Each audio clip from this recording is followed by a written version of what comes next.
Yup, we are only 1 month away from Apple's next event, and it is shaping up to be not only one of their more exciting events, but also one of their most important events that will reveal entirely new ways on how we use all of our Apple products.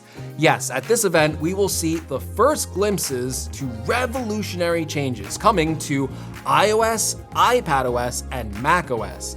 These updates promise groundbreaking changes not only in how these operating systems look, but how they work as well, marking the biggest change we have ever seen from Apple on these platforms. In fact, WWDC is one of my favorite events because it makes our existing products feel like brand new ones with just a software update.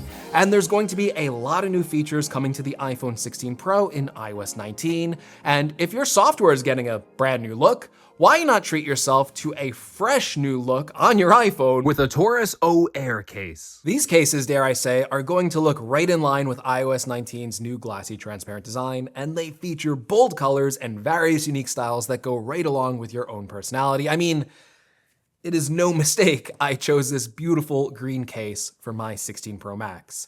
Of course, the case is fully MagSafe compatible, has double drop protection for military grade drop protection, and a dot matrix side design, which gives it an ultra premium, comfortable grip right in your hand. The case also has a superpower, Taurus's famous O stand, which pops out of the back, and it's actually fine-tuned to provide this soothing clicking sound when you turn it. I also love having this built right into the case, so I can prop my iPhone down to watch a video, set it down for a video call, and I love how it makes it easier to hold my bigger 16 Pro Max. The case also goes hand in hand with Taurus's Loop Go Flex lanyard, which features a color matching design, is length adjustable, and it makes it so much easier for trips where there's lots of photo taking. Actually, I just returned from a trip too, where I also had help from another accessory, Taurus's Mini Mag Power Bank. It was on me the entire time. It is super slim and only weighs 111 grams in weight, so it felt like I was not carrying anything extra, and it can charge a Pro iPhone model 1.5 times. It extended my iPhone's battery life every day on that trip,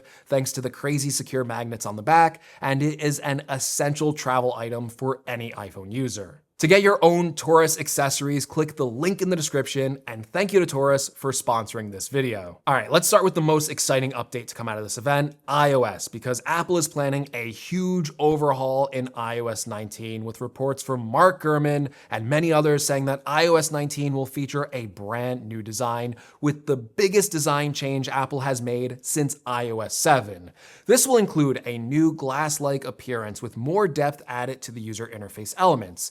Designs like the iOS 19 keyboard, buttons, and menus are said to be designed almost like they are floating out of the display, or kind of like panes of glass. Based on this description, I imagine Apple may be adding some updated parallax effects to add reflection and depth to really sell that look.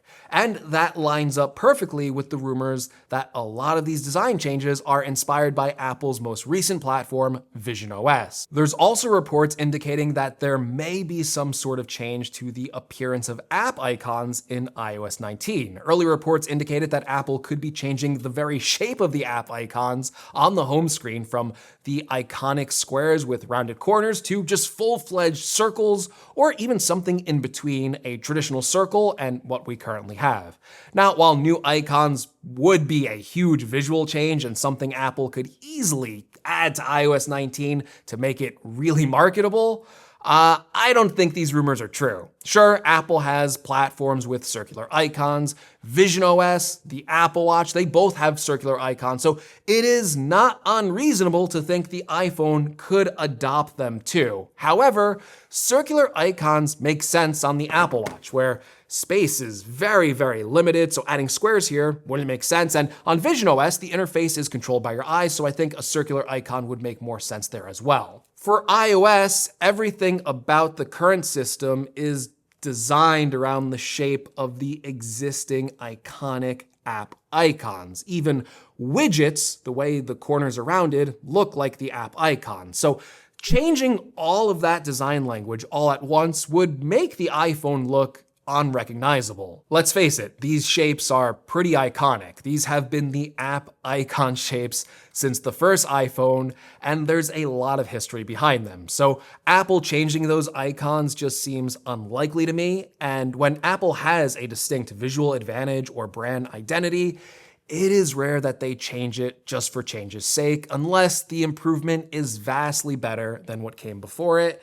And, based on the leaks for iOS 19, I don't see how changing them into circular icons makes the experience better. It just kind of makes it look a little bit more like Android, which I think would be a disadvantage for Apple. Either way, something big is happening behind the scenes, enough that whatever visuals Apple introduces to iOS 19 will be a big enough change that it is being compared to iOS 7. So while app icons may not change shape, the way they look, whether through added depth or transparency or some other change, will be very likely. In terms of features, iOS 19 is kind of piggybacking off of iOS 18 features because one of the most exciting iOS 18 features was a smarter Siri that understands personal context, but that was pushed back.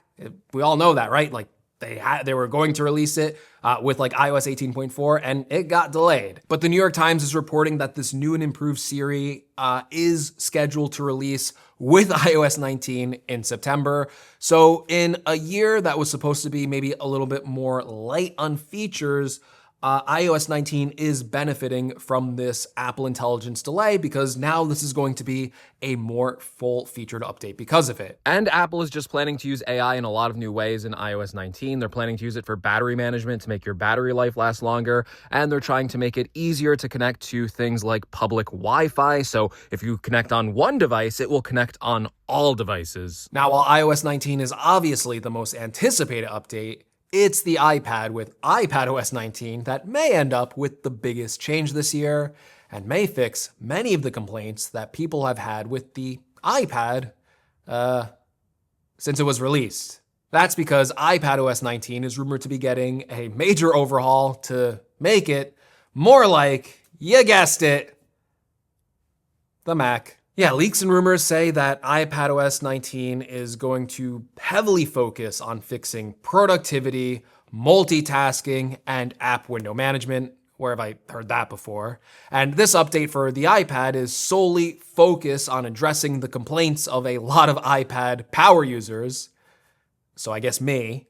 And the solution from Apple is to make a lot of these workflows more like macOS than like iPadOS. It only took them 19 versions to figure it out. I'm sure half the people watching my video could have told them this like 10 years ago, but hey, at least they finally figured it out. Now listen, I'm joking a little bit here, but overall at this point, I think this is probably a good direction for Apple to go in with the iPad because Apple has kind of taken the iPad in this wishy-washy, more pro route with the introduction of window management with Stage Manager. Now, to me, those implementations have always kind of felt half-baked because Stage Manager, you can manage windows on it, but it just feels like a worse version of managing windows compared to what macOS offers. And I feel like Apple, you already had a good window management system with macOS, so why not take your strengths and just implement that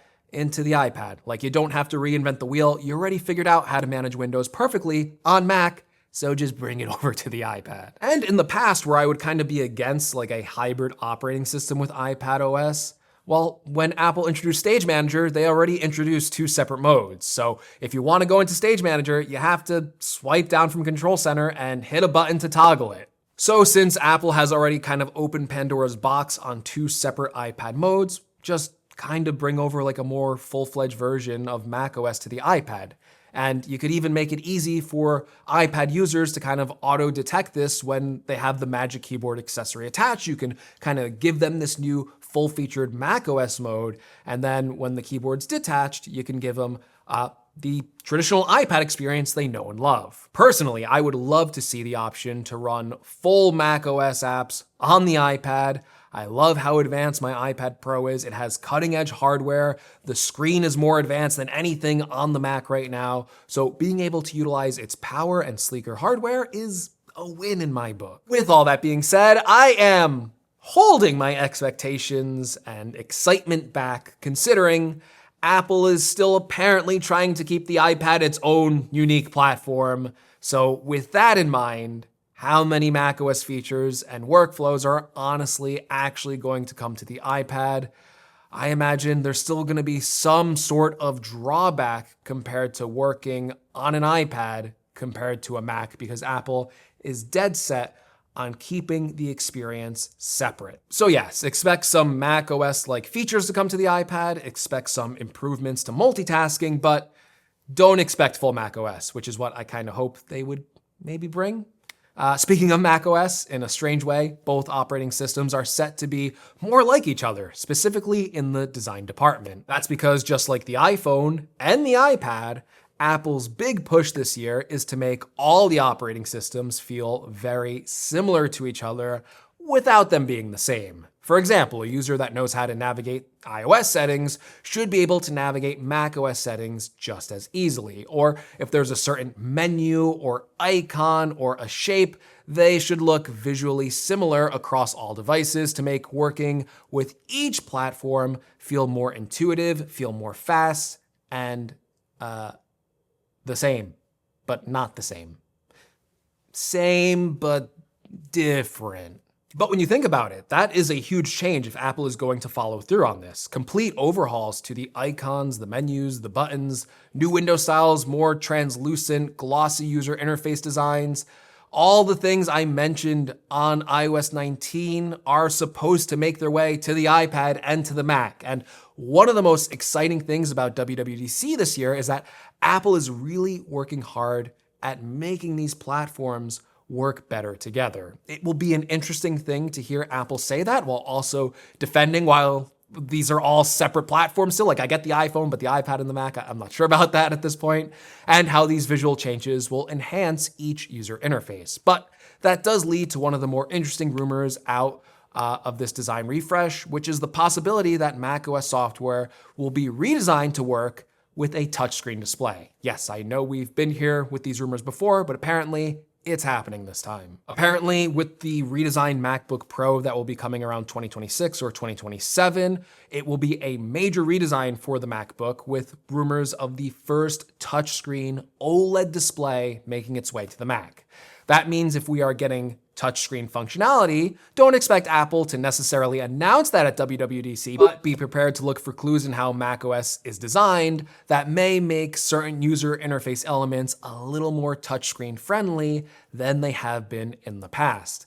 Now, you might think that with all this visual cohesion and possibly even going as far as to add a touchscreen to the Mac, that Apple would be planning to merge their major operating systems together. But if you were paying attention, I already said in this video that Apple has no plans to do that. According to Mark Gurman, he says that Apple is deliberately avoiding merging their operating systems completely, and Apple still has the core belief that keeping macOS and iPadOS separate allows them to create better Macs and better iPads. Now, I agree with that philosophy to an extent. I don't think macOS should hold the iPad back from adding a feature that makes sense on the iPad, or vice versa. I don't think the iPad should ever hold back the Mac, but at this point, with both of these devices using the same chips, I would like to see maybe not an exact merger of operating systems, but an exact merger of capabilities of these operating systems.